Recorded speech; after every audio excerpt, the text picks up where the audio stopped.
기도를 드리겠습니다.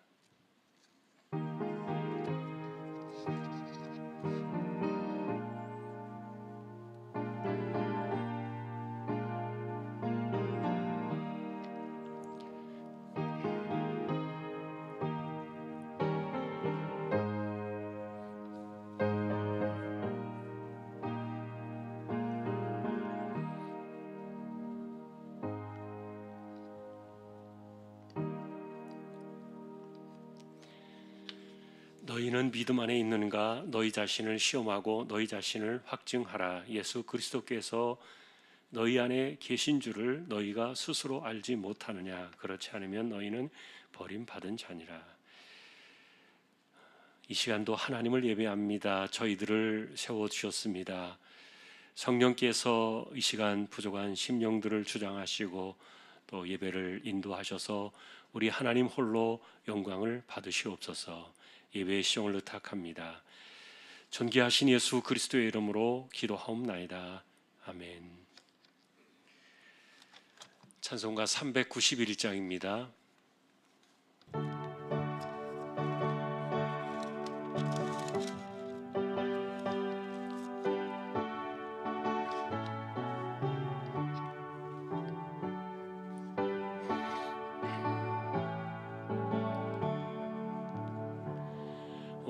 놀라운 구세주 예수 내 주 참 능력의 주시로다. 큰 바위 및 안전한 그곳으로 내 영혼을 숨기시네. 메마른 땅을 종일 걸어가도 나 피곤치 아니하며 저 위험한 곳 내가 이를 때면 큰 바위에 숨기시고 주 손으로 덮으시네. 오 놀라운 구세주 예수 내 주 내 모든 짐 벗기시네. 죄악에서 날 끌어올리시며 또 나에게 힘 주시네. 메마른 땅을 종일 걸어가도 나 피곤치 아니하며 저 위험한 곳 내가 이를 때면 큰 바위에 숨기시고 주 손으로 덮으시네. 측량 못할 은혜로 채우시며 늘 성령에 감아주사 큰 기쁨 중 주님을 찬양토록 내 믿음을 도우시네. 메마른 땅을 종일 걸어가도 나 피곤치 아니하며 저 위험한 곳 내가 이를 때면 큰 바위에 숨기시고 주 손으로 덮으시네. 주 예수님 공중에 임하실 때 나 일어나 맞이하리. 그 구원의 은총을 노래하리. 저 천군과 천사 함께 메마른 땅을 종일 걸어가도 나 피곤치 아니하며 저 위험한 곳 내가 이를 때면 큰 바위 위에 숨기시고 주 손으로 덮으시네. 아멘. 이면숙 집사님 기도하시겠습니다.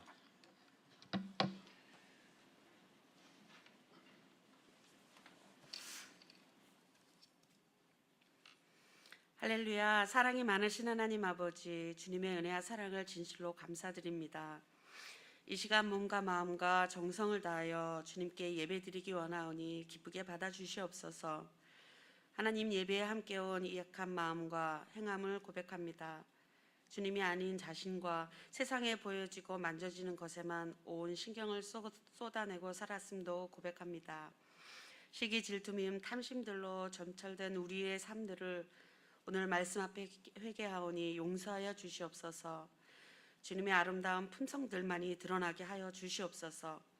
뜻이 있어 피로 값주고 사신 이 교회가 사랑과 기쁨이 넘치는 교회가 되게 하여 주시고, 너희는 서로 사랑하라 하신 말씀대로 병든 자, 가난한 자, 상처 있는 어려움에 처한 모든 자들에게 사랑을 실천하는 교회가 되게 하여 주시옵소서. 전염병으로 좌절과 실망과 어려움 중에 있는 성도들도 있습니다. 용기를 주시고 오랜 기간 피로에 지친 하나님의 자녀들에게도 힘과 위로와 평안을 더하여 주시옵소서. 많은 이들에게 복음을 전하여 주신 사명을 잘 감당할 수 있도록 은혜를 주시고, 특별히 영아 유치부에서 청년까지 이르는 여름 행사위에 함께 하셔서 안전사고 없이 잘 진행되어 우리의 다음 세대가 참 진리이신 하나님을 만나며 하나님의 세계를 주님 오시는 그날까지 이끌어갈 수 있도록 참 그리스도인들로 양육되어지는 시간이 되게 하여 은혜를 내려 주시옵소서.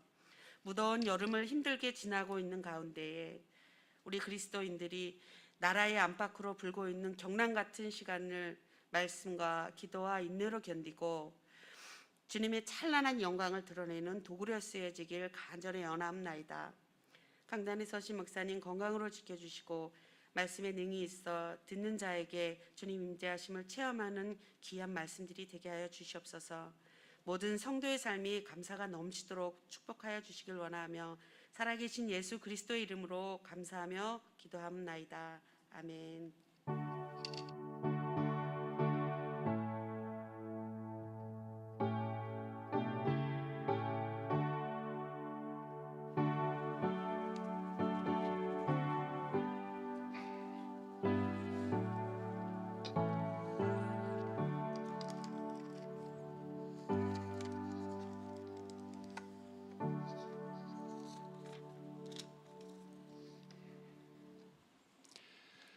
하나님 말씀 오늘은 사무엘하 3장이 되겠습니다.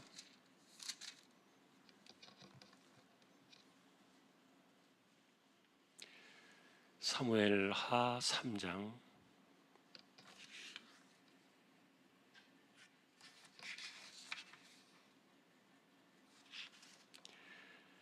교독하겠습니다. 사울의 집과 다윗의 집 사이에 전쟁이 오래매 다윗은 점점 강하여 가고 사울의 집은 점점 약하여 가니라.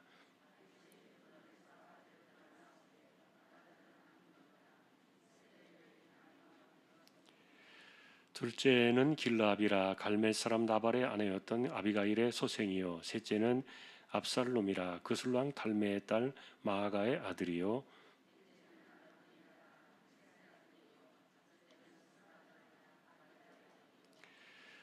여섯째는 이드로암이라 다윗의 아내 에글라의 소생이니 이들은 다윗이 헤브론에서 낳은 자들이더라.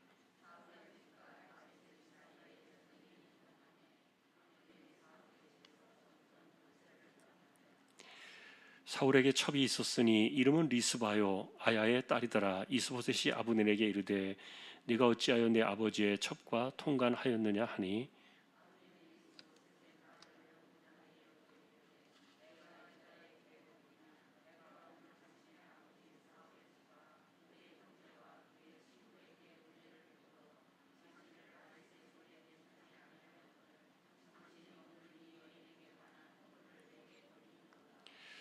여호와께서 다윗에게 맹세하신 대로 내가 이루게 하지 아니하면 하나님이 아브넬에게 벌 위에 벌을 내리심이 마땅하니라.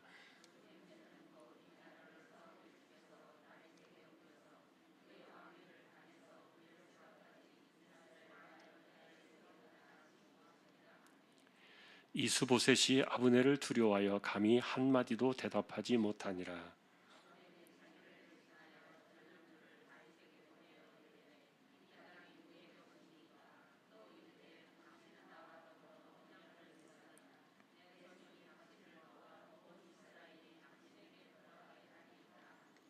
다윗이 이르되 좋다. 내가 너와 언약을 맺거니와 내가 네게 한 가지 일을 요구하노니 나를 보러 올 때 우선 사울의 딸 미가를 데리고 오라. 그리하지 아니하면 내 얼굴을 보지 못하리라 하고,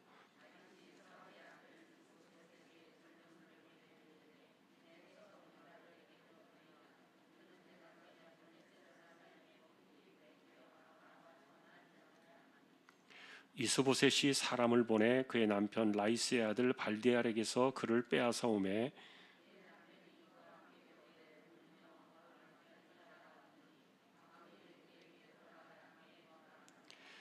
아브넬이 이스라엘 장로들에게 말하여 이르되 너희가 여러 번 다윗을 너희의 임금으로 세우기를 구하였으니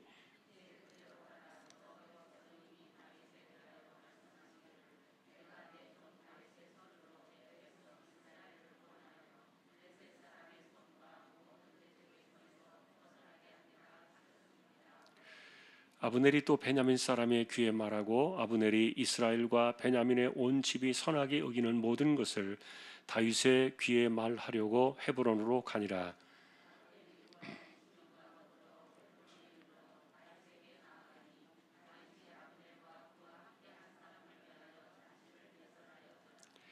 아브넬이 다윗에게 말하되 내가 일어나 가서 온 이스라엘 무리를 내 주 왕 앞에 모아 더불어 언약을 맺게 하고 마음에 원하시는 대로 모든 것을 다스리시게 하리이다 하니 이에 다윗이 아브넬을 보내매 그가 평안히 가니라.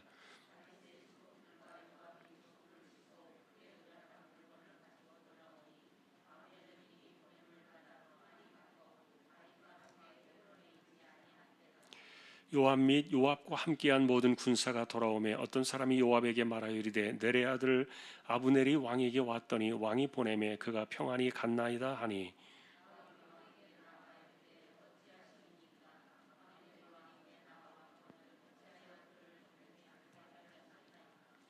왕도 아시려니와 내레 아들 아브넬이 온 것은 왕을 속임이라. 그가 왕이 출입하는 것을 알고 왕이 하시는 모든 것을 알려 함이니이다 하고,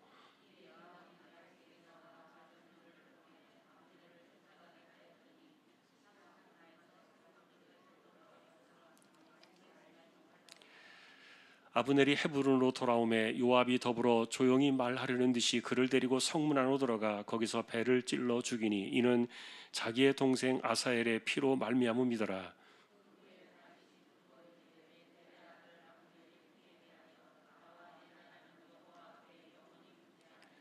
그 죄가 요압의 머리와 그의 아버지의 온 집으로 돌아갈지어다. 또 요압의 집에서 백탁병자나 나병 환자나 지팡이를 의지하는 자나 칼에 죽는 자나 양식이 떨어진 자가 끊어지지 아니할지로다 하니라.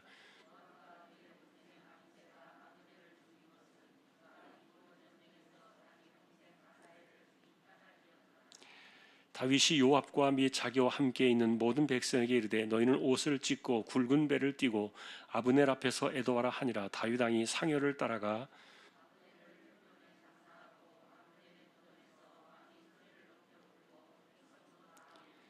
왕이 아브넬을 위하여 애가를 지어 이르되 아브넬의 죽음이 어찌하여 미련한 자의 죽음 같은고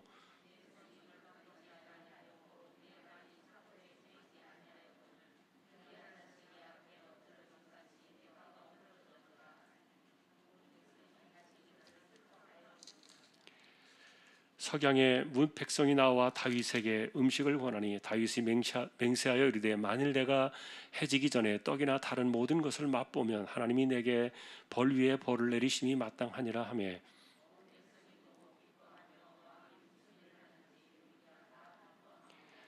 이 나라의 온 백성과 온 이스라엘이 내레 아들 아브넬을 죽인 것이 왕이 한 것이 아닌 줄을 아니라.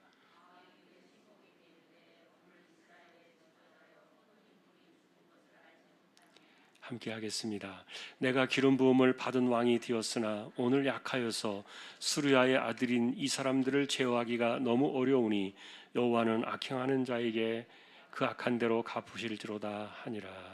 아멘. 교회 소식입니다. 이번 주 금요일에 초등 1부 성경학교 시작됩니다. 그리고 토요일에는 유치부, 영아부 유치부 성경학교가 진행이 됩니다. 또 기도해 주시기 바랍니다. 다른 소식들은 주보를 보아주시면 되겠습니다. 이제 26구역 찬양으로 영광을 돌리겠습니다.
아멘.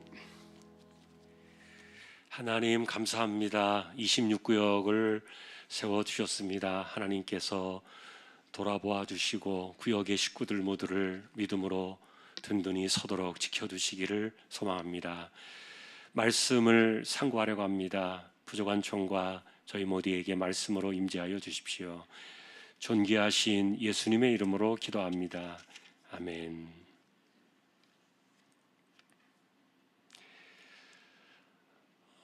다윗과 이제 사울의 집 사이에 이 남아있는 혼란들을 하나님께서 어떻게 수습해 나가실 것인가 하는 그런 관점으로 우리가 이제 성경을 보게 되는데 1절은 우리에게 그 암시를 전해줍니다. 그러니까 성경을 읽어가는 사람들에게 궁금하잖아요. 어떻게 될 것인가. 왜냐하면 여전히 다윗은 유다 지파만의 왕이었고, 그리고 나머지 지파들은 아브넬이라는 거대한 그 장수의 그 세력 하에서 사울의 아들이었던 이스보셋을 중심으로 또 뭉치고 있었고, 그래서 이 세력이 사울이 죽고 난 이후에 그냥 쉽게 다윗이 왕이 된 것은 아니었다라는 이런 궁금함에 대해서 어떻게 될 것인가, 그것에 대해서 일절로 우리에게 귀뜸을 해주는 겁니다. 시간이 지날수록 다윗의 집은 점점 더 강해지고 그 다음에 사울의 집은 약해져 가더라. 그런데 이제 그 증거 가운데 하나가요, 사실 이제 그 다음에 다윗의 집에 대한 이야기가 나오잖아요. 아들들에 대한 이야기가. 이것이 이제 뭐 명확한 어떤 그런 차이를 두는 것은 아닐 수도 있겠습니다만, 불행한 것은 현재 왕이었던 이스보셋에게 아들이 없는 거예요. 이 사람에겐 자녀가 없어요. 자녀가 없이 이렇게 왕의 자리에 있다가 세상을 떠나죠. 그런데 반면에 이제 오늘 이 다윗의 상황을 보면은 헤브론에서 그 사이에 한 2, 3년 사이에 6명의 아들을 낳았어요. 그래서 이제 뭐 다윗의 집이 이렇게 강건해져 가는 것이 그 아들들의 출생으로 인해서 좀 차이를 두는 것은 아닌가. 이제 인간적인 관점, 성경적인 관점에서 그 당시에 세간의 관점으로 바라볼 때 다윗이 어쨌든 기초가 그 집안이 든든하게 세워져가는 모습들을 우리에게 상기시켜 주고 있지만, 그러나 한편으로 우리가 이 이야기를 볼 때에도 여기에는 또 다른 그 암시가 들어 있어요. 뭐냐면은 왜 여기서 이렇게 그 아들들의 이름과 함께 그 어머니의 이름을 기록해 놨는가? 여러분이 보시면 알겠지만 2절부터 5절까지 6명의 아들의 이름이 나오는데, 근데 그 어머니가 다 달라요. 그러니까 다윗에게는 6명의 지금 아내가 있었다는 얘기죠. 6명의 아내를 통해서 2, 3년 사이에 6명의 아들들을 낳은 거예요. 자, 여러분, 이것을 하나님께서 기뻐하실까에 대한 질문을 우리가 던져놓고 성경의 역사를 다시 돌아가서 뒤져보면은 하나님이 이들을 다 배척하셨다. 그것을 우리가 알게 돼요. 왜냐하면은 나중에 이 6명의 아들들이 정말 기라성 같은 아들들이에요. 굉장히 외모도 출중하고 실력도 탁월하고, 그래서 누가 봐도 이 사람은 왕감이야 이렇게 이야기할 정도로 다윗 못지않은 어떤 그런 그 외적인 그 용맹함이나 이런 것들을 타고난 아들들이었어요. 그런데 6명의 아들들 가운데 실제로 왕이 되는 아들은 하나도 없어요. 이들은 다 제껴져요. 그럼 누가 왕이 됩니까? 나중에 예루살렘에 올라갔을 때 거기서 얻게 된, 물론 이제 또 남의 아내를 뺏어와서 낳은 아들이지만 그 바세바를 통해서 얻게 된 그 솔로몬, 그 아들이 왕이 되잖아요. 그러니까 여러분, 이 왕이 된다는 것은 하나님이 세우시는 거예요. 실제로 다윗이 자기가 왕이기 때문에 인간적으로 누군가 어떤 아들이 왕이 될 것인가를 이렇게 찍었다 이렇게 볼 수도 있겠지만, 그러나 이스라엘 왕의 역사는요, 사람의 손으로 나는 것이 아니에요. 하나님께서 세우신 그 왕들이 세워져요. 왜냐하면 이 이스라엘이라는 이 나라는 하나님의 나라를 이 세상에 보여주기 위해서, 대변하기 위해서 세우신 신정 국가의 어떤 샘플이거든요. 그래서 나중에 이들과는 전혀 상관이 없는 솔로몬이 왕이 되는 것을 바라볼 때, 어쨌든 하나님이 이 헤브론 시대에서 낳았던 이 6명의 아들들을 기뻐하신 것은 아니었다. 결국은 이것을 우리가 생각해 보면 다윗의 처신이 옳지 않았다라는 것도 우리가 생각해 볼 수 있는 거죠. 왜냐하면 이 아내들은 전부 이게 그 당시로 말하면요, 정치적인 결탁을 통해서 세력을 얻기 위해서 정치적인 그 정략적인 결혼이에요.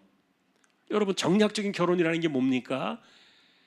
예를 들어서 딸이 시집을 갔어요. 그러면 그 집안이 잘못되기를 바라겠습니까? 잘 되기를 바라겠습니까? 사돈의 집안에서 말이에요. 그것은 뭐 우리가 인간적으로 생각해도 똑같지 않습니까? 내 딸이 시집가 있는데 그러면 그 사위가 잘 되고 그 집안이 잘 되기를 바라는 게 이것은 그 친정에 있는 식구들의 기본적인 생각이 아니겠습니까? 그러니까 다윗이 지금 여기 얻은 이 아내들은 전부 정치적인 세력을 사실은 확장하기 위해서 얻은 아내들이에요. 그러니까 하나님께서 보시기에 기뻐하는 아들들은 아니었던 거예요. 그러니까 나중에 이 6명의 아들들 가운데 서로 죽이고 죽잖아요. 형제들끼리 칼부림이 나고 죽고, 그리고 형제들 간에 일어나서는 안 될 일들이 일어나는 이런 것들을 바라볼 때, 어쨌든 요 시기에 이 다윗의 이 집안의 이야기를 적어놓고 있었던 것은 한편으로 인간적으로 딱 표면적으로 바라볼 때는 다윗의 집이 점점 더 강해지고 있었다는, 그 집안이 뿌리가 깊게 든든히 세워져 가고 있었다는 암시를 주고 있었지만, 그러나 그것이 또 결과적으로 우리가 살펴볼 때 이스보셋하고는 비교가 되지만, 그러나 이 시기에 이렇게 얻은 6명의 아들들은 하나님이 기뻐하시는 아들들은 아니었다. 우리가 결과적으로 또 그렇게 또 뒷이야기까지 진단해서 볼 수 있는 내용입니다. 자, 그런데 이제 어쨌든 지금 이렇게 나라가 2개로 쪼개진 상태에서 2년여의 시간이 흘렀는데 이걸 어떻게 수습이 될 것인가? 그런데 이 2년 사이에 놀라운 변화가 하나 있었습니다. 그것은 뭐냐면은 북쪽에 있는 이스보셋을 중심으로 나라를 수습했던 그 아브넬이라는 사람이 이스보셋의 사실 숙부 아닙니까? 왜냐하면 이 아브넬은 사울 왕의 그 사촌지간이었다 그랬죠. 그렇기 때문에 이 아브넬은 왕족이었고, 그리고 이스보셋을 왕으로 이렇게 세우고 있었지만, 그러나 실제적인 권력은 이 아브넬이 다 가지고 있었던 거예요. 그런데 이 아브넬이 이스보셋을 중심으로 이렇게 지켜보니까 2년 사이에 지켜본 그 아브넬의 결론은 뭐냐면은, 이 사람은 왕감이 아니다. 자기가 판단을 했던 거죠. 그래서 이 사람에게 이스라엘 전체의 장래를 맡길 수는 없다. 이 사람이 왕이 돼가지고는 이 대적들의 손으로부터, 그리고 이 나라를 강건하게 세울 수 있는 그런 왕의 제목이 못 된다라고 아브넬이 판단을 내린 거예요. 그래서 이 사람이 사건을 하나 일으킵니다. 그것이 뭐냐면은 사울 왕의 자기 사촌 형이죠. 첩이었던 그 리스바라는 여자를 통관을 하게 되는 겁니다. 그 일부러 아브넬이 사건을 저질렀던 거예요. 그렇게 보는 것이 타당합니다. 그랬더니 사실은 이 사건 때문에 이 이스보셋이 자기 아버지의 첩이었으면은 자신에게는 어쨌든 계모 아닙니까? 그러니까 이것은 굉장히 왕실에 대한 모독일 수도 있고, 자기 그 아버지 사울에 대한 모독일 수도 있었기 때문에 아들 된 입장에서 이스보셋이 가만히 있을 수는 없잖아요. 그래서 이것을 대들고 공개적으로 모욕을 줍니다. 그랬더니 아브넬이 이것에 대해서 크게 분노한 거예요. 내가 유다의 개머리냐, 이렇게 이야기를 해요. 이 말은 뭐냐면은, 내가 유다를 그러니까 유다로 말하면 이제 다윗이 지금 왕으로 있잖아요. 그러니까 다윗을 상대해주는 내가 개머리냐, 이런 거예요. 그러니까 내가 당신의 그런 것밖에 안 되냐, 내가 이스라엘 전체 이스보셋, 내가 너에게 그 정도밖에 안 되냐, 이 첩 하나 사건 때문에 나에게 그렇게 이 정도로 모욕을 주고 이게 그런 사건이냐. 이 도리어 이제 아브넬이 이것에 대해서 이스보셋을 강력하게 공격을 한 거예요. 그런데 결과적으로 볼 때 이것은 상황을 살펴볼 때 아브넬이 일부러 일으킨 사건이에요.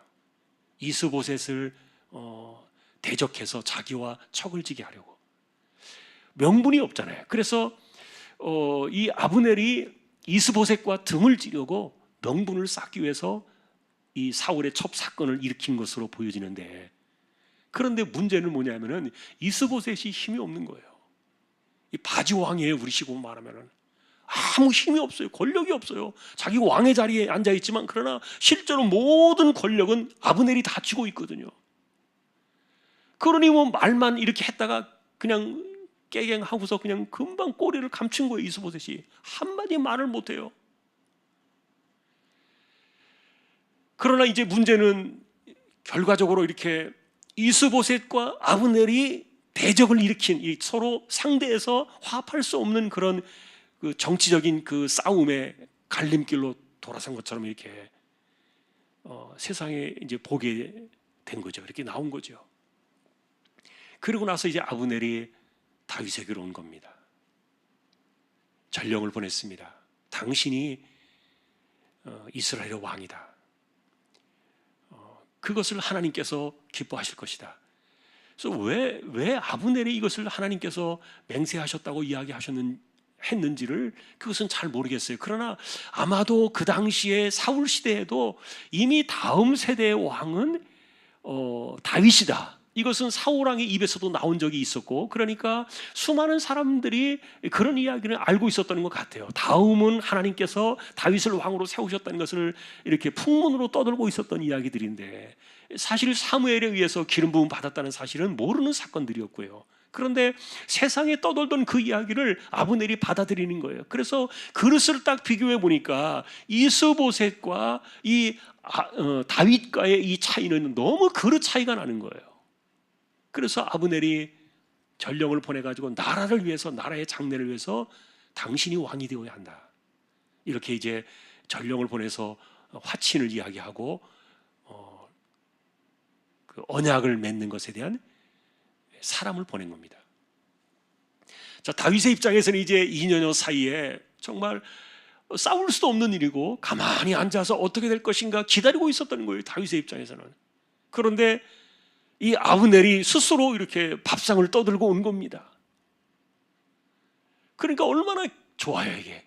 다윗은 피 하나 흘리지 않고 칼 한 번 들지 않고 이제 이스라엘 전체의 왕이 될 수 있는 그런 절호의 찬스가 온 거잖아요.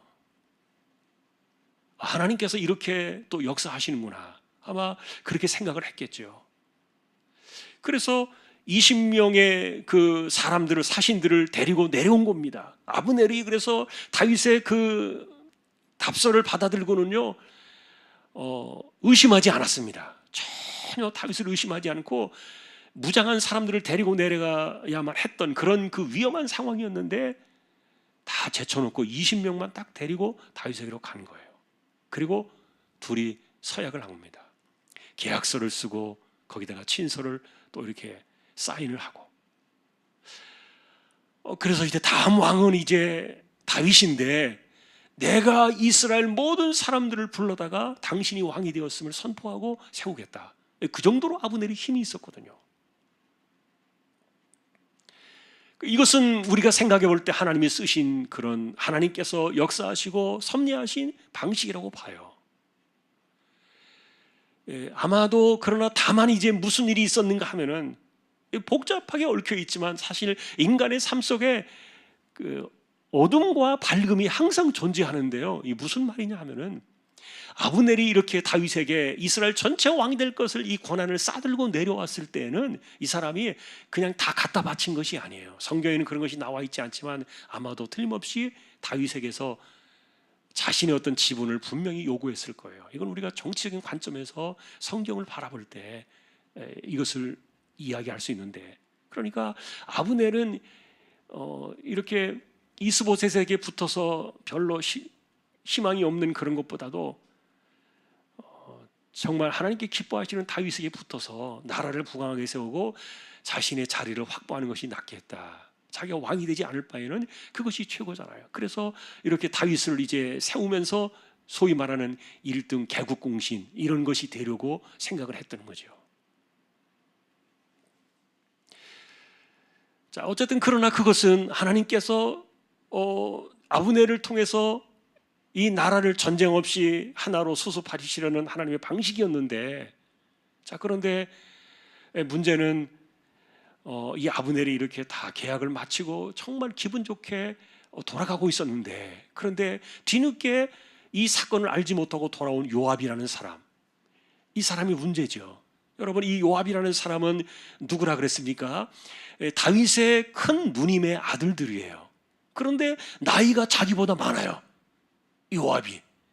그러니까 이 사람들은 자기 다윗의 조카였지만, 그러나 여러분 이제 자기보다 나이가 적은 삼촌인 거죠, 다윗이. 그러니까 이 요압이요, 조카면서도 상당히 세력이 있었어요. 다윗이 마음대로 못하는 거예요. 그런데 문제는 이 요압의 삼형제 가운데, 다윗의 이 조카들 삼형제 가운데 요압과 아비새와 아사엘이 있었는데, 지난번 2년 전에 전쟁터에서 이 아사엘이 요압을 아브넬을 쫓아가다가 창에 찔려 죽었잖아요. 근데 2년 동안 이 복수의 칼날을 갈고 있었던 거예요. 그런데 이 아브넬이 와서 서로 조약을 맺고 평안하게 돌아갔다, 이것에 대해서 화가 난 겁니다. 그래서 당신이 지금 정신이 있습니까? 다윗에게 막 대들었습니다. 이 사람이 지금 우리의 이 상황을 살피고 정탐을 하려고 온 사람인데 그렇게 평안히 돌아오면 되느냐? 도리어 막 다윗에게 따지고요, 이야기하지도 않고 몰래 쫓아가서 아브넬에게 가서 거짓말을 한 거죠. 그리고 다시 데리고 온 겁니다. 뭔가 아이가 뭐 계약이 좀 뭔가 미진했으니까 다시 한번 하자, 뭐 이런 식으로 사람을 데리고 왔겠죠. 그리고는 몰래 데리고 와서는 요압이 들어가서 아브넬을 죽인 거예요. 자, 그러면 여러분, 이제 우리가 생각해 볼 때 이렇게 해서 아브넬이 죽었는데, 이 아브넬과 다윗이 맺은 이 조약 사건은 이게 되겠습니까? 안 되겠습니까? 다 깨져버리겠죠. 다 물 건너가 버렸고, 그 다음에 또 문제가 무슨 문제가 생깁니까? 지금 여전히 이스라엘 백성들의 그 마음속에는 사울의 집에 대한 그런 생각이 있는데, 그런데 이 사울의 집을 통합하고 남은 이스라엘을 추스릴 수 있는 사람이 아브넬이라는 유일한 사람이었는데, 그런데 이 사람을 죽이고 그 다음에 사울의 집의 사람들을 다 죽이려고 한다는 이런 그 소문이 퍼져버린 거예요. 그러니까 이스보셋은 아무 힘도 없이 그냥 자신의 그 안전만, 목숨만 보장을 받고 아브넬이 시키는 대로 나라를 다 갖다 바치려고 했는데, 그런데 아브넬이 죽고 나니까 이스보셋이 다시 돌아서 버린 겁니다. 이 다윗이 알고 보니까 속여가지고 아브넬을 죽이고 우리를 다 죽여서 나라를 통째로 이 쿠데타로 삼키려고 한다. 이스보셋이 돌아서 버린 거죠. 그리고 민심도 돌아서 버렸고요. 이거 어떻게 합니까? 그래서 이 문제를 놓고서 다윗이 공개적으로 요압을 저주한 거예요. 이것은 다윗이 의도한 바가 아니라는 것을 알려준 거죠. 그런데 여기 이제 우리가 29절에 보면은 다윗이 무지하게 화가 나 있는 것 같아요. 요압을 어떻게 저주하냐면은, 자, 아브넬을 죽인 그 피값의 그 죄가 요압의 머리와 그의 아버지의 온 집으로 돌아갈지어다. 그러면서 또 말하기를 요압의 집에서 백탁병자, 이 백탁병자는요, 우리식으로 말하면 아토피 같은 그런 피부병이에요. 이 잘 치료가 안 되는 난치병의 그 피부병 같은 게 백탁병인데, 이 백탁병자, 그 다음에 나병 환자, 여러분이 문둥병이 그 당시에는 얼마나 무서운 병입니까? 그 다음에 지팡이를 의지하는 자, 칼에 죽는 자, 양식이 떨어진 자, 끊어지지 않을 것이다. 이게 입에 담지 못할 저주예요. 요압을 향해서 이렇게 저주를 했어요. 다윗이 얼마나 화가 났는지. 그러면서 아브넬을 위해서 애도하고 그 무덤까지 따라가서 하루 종일 거기에서 울면서 애가를 지어가지고 아브넬을 애도했어요. 저녁까지 밥도 먹지 않고요, 금식하면서 하루 종일 굶으면서 이 아브넬의 죽음을 애도했는데, 그것을 바라보고 있었던 백성들이 이제 이해를 하기 시작한 거예요. 아, 다윗이 그런 게 아니었구나. 자, 오늘 사건은 이제 이런 내용들인데요, 우리가 이제 이 내용을 정리해 보면서 이렇게 하는 겁니다. 사실 하나님께서 쓰시는 방법은 언제나 사람을 통해서 역사하시잖아요. 여러분, 우리가 그거 생각해야 돼요. 하나님께서 그냥 사람들을 다 제쳐놓고 뚝딱이 다윗을 이렇게 어느 날 순간에 갑자기 왕의 자리에 전체 왕으로 세우시는 거 아니거든요. 인간의 역사 속에 하나님이 간섭하신다는 것은 사람을 통해서 하나님이 간섭하시는 것을 이야기하는데, 그런데 그런 방식 가운데 하나가 아브넬이었던 거예요. 그 당시에 모든 권력을 쥔 사람이 아브넬이었기 때문에 이 사람이 통째로 이스보셋을 버리고 다윗에게로 돌아오게 하신 것은, 이것은 하나님의 방식이었다고 봅니다. 물론 이제 아까도 말했던 것처럼 아브넬이 자신의 어떤 지분을 약속받은 어떤 인간적인 그런 것들이 있었겠지만, 그러나 그것은 실현되지 못했기 때문에 성경에서 덮어지고 말았는데, 그럼에도 불구하고 2년여의 이 시간 속에서 다윗의 이 왕위에 올라가는 이 사건이 순항하는, 정말 순조롭게 잘 진행되어지는 그런 것처럼 보여졌는데, 그런데 요압이 툭 끼어드는 거예요. 요압이 끼어들어서 자신의 어떤 그 복수심, 원한 이런 것을 가지고 끼어드는 바람에 이 사건이 어떻게 됩니까? 5년여의 시간으로도 더 길어지고 맙니다. 하나님의 시간표가 깨져버린 거예요. 물론 시간이 지나면서 또다시 하나님께서 이 방식들을 만들어 나가시지만, 어쨌든 인간의 그 분노, 인간의 원한, 복수심 이런 것들이 끼어들어서 이 하나님의 시간을 망쳐버리는, 그래서 다윗이 그로부터 5년여 시간을 더 기다려야 돼요. 자, 이것은 무엇을 봐도 다 손해죠. 자, 그래서 우리가 오늘 이 내용들을 정리해 보면서 순항인가 역행인가 이렇게 보았어요. 이 정치적인 관점 속에서 지금 이제 굉장히 중요한 것은 누가 다윗을 왕으로 세울 것인가, 그리고 어떤 사람이 다윗을 왕으로 세워서 그 옆에 그 개국 공신으로 그 자리를 꿰찰 것인가, 이런 것들이 굉장히 중요한 그런 안목으로 이제 나타나요. 그 첫 번째 기회가 사실은 아브넬이었는데, 그런데 이 요압이 그것을 치고 들어왔던 거고요. 결과적으로 이제 요압이라는 사람이 다윗의 조카였지만, 그러나 자기보다 나이가 많은 그런 조카였고, 그리고 이 스루야의 아들들 이 요압과 아비새가 워낙 권력이 셌기 때문에, 다윗이 또 같은 집안이었기 때문에 함부로 하지 못했던 거예요. 그래서 이 사람이, 요압이라는 사람이 당분간은 다윗의 그 개국 공신에 1등 자리를 꿰차고 이제 지나가게 되는데, 근데 많이 불편해요.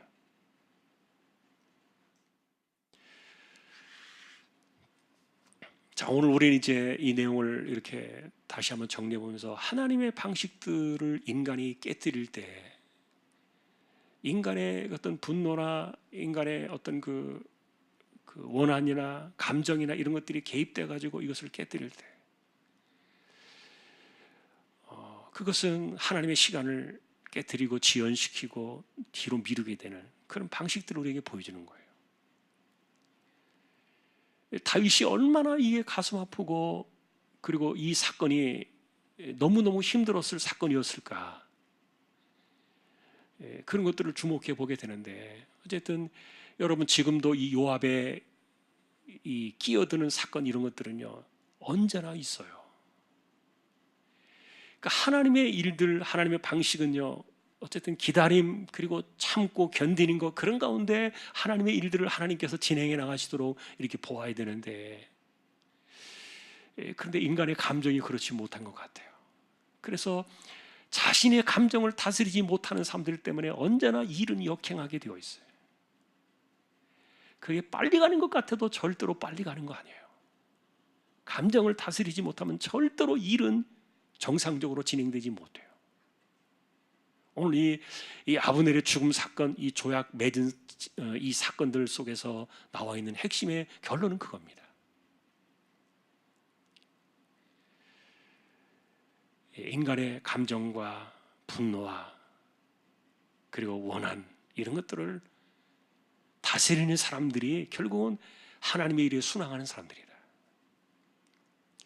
자기 것을 그대로 내놓으면 절대로 이것은 역행하는 것이지, 그리고 하나님의 일을 지연시키고 방해하는 것이지 절대로 제대로 되는 것이 아니다. 오늘 우리가 이와 같은 결론을 보면서 또 이후의 사건들을 어떻게 하나님께서 진행해 나가시는가, 그 내용들을 우리가 또 보게 될 겁니다. 바라기는 저와 여러분들을 항상 하나님의 시간표에 우리가 순항하는, 인간의 감정 때문에 일을 역행해서 그르치는 그런 일들이 저와 여러분들이 하나도 일어나지 않기를 주님의 이름으로 축원합니다. 찬송하겠습니다. 312장입니다.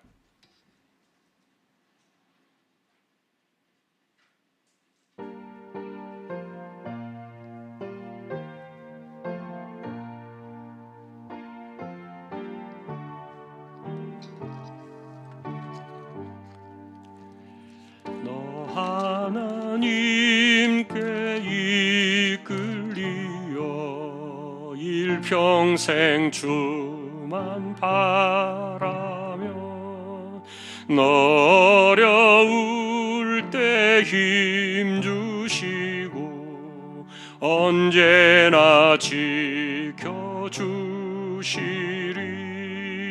주 크신 사랑 믿는 자 그 반석 위에 서리. 너 설레는 맘 가다듬고 희망 중 기다리면서 그 은혜로신 주의 뜻과 사랑에 만족하여라. 우리를 불러주신 주 마음에 소원하신다. 주 찬양하고 기도하며 내 본분 힘써 달아. 주 약속하신 모든 은혜 내게서 이루어지리라. 참되고 의지하는 자 주께서 기억하시리.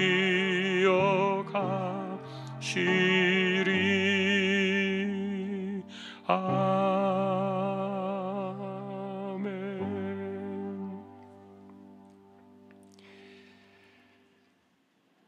하나님의 사람들은 하나님께서 하시는 일들을 바라보며 순종하며 그리고 기다리며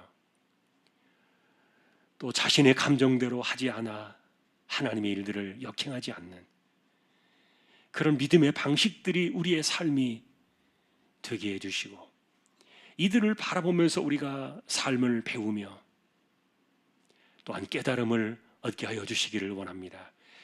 언제나 인간의 감정과 분노의 마음들이 하나님의 일들을 그르치고 하나님의 섭리 속에서 역행하는 잘못된 일들임을 우리가 바라보면서 하나님의 섭리를 우리가 믿음으로 순응하며 살아가는 온전한 믿음의 사람들, 그런 안목과 관점들, 그런 생각들을 우리에게 허락하여 주시기를 원합니다. 자신을 잘 다스리게 해주시고, 특별히 분노를 잘 다스리고 자신의 감정을 잘 다스려서 인생을 그르치거나 일을 그르치거나 심지어는 하나님의 일을 대적하는 그런 일들이 생겨나지 않도록 우리 모두를 지켜주시고 은혜를 내려 주시기를 소망합니다.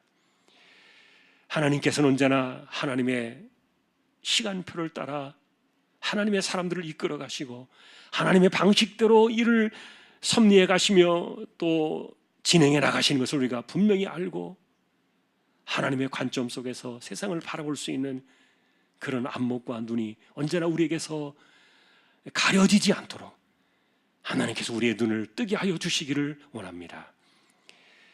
이재용 집사님, 최태경 청년, 신배한 집사님, 조인성 청년, 김한솔 청년, 백경래 집사님, 조말순 집사님, 이들을 의탁합니다. 암치료 하시는 분들은 오늘도 그 몸과 마음에 하늘에 새 힘을 주옵시고 연세 많으신 분들 기력을 붙드시며 맑은 정신 총기가 흐려지지 않게 하여 주옵소서. 이 혼란의 때, 이 감염의 때, 역병의 시대에 하나님께서 우리 모두를 지켜주시고 잘 이겨나가며 또 하나님의 은혜 가운데 이 세대를 승리해 나갈 수 있도록 우리 모두를 주장하여 주옵소서. 성경학교가 시작이 됩니다. 이번 주에 진행되어지는 성경학교 가운데 하나님께서 간섭해 주시고 은혜 위에 은혜를 더하여 주옵소서. 선교지와 세우신 교회를 하나님께서 기억하시고 하나님의 나라와 백성도 주님의 종들을 지켜주시기를 원합니다. 19명의 입시를 준비한 우리 자녀들을 하나님께서 권고하여 주옵소서. 예배를 마치고 돌아갑니다.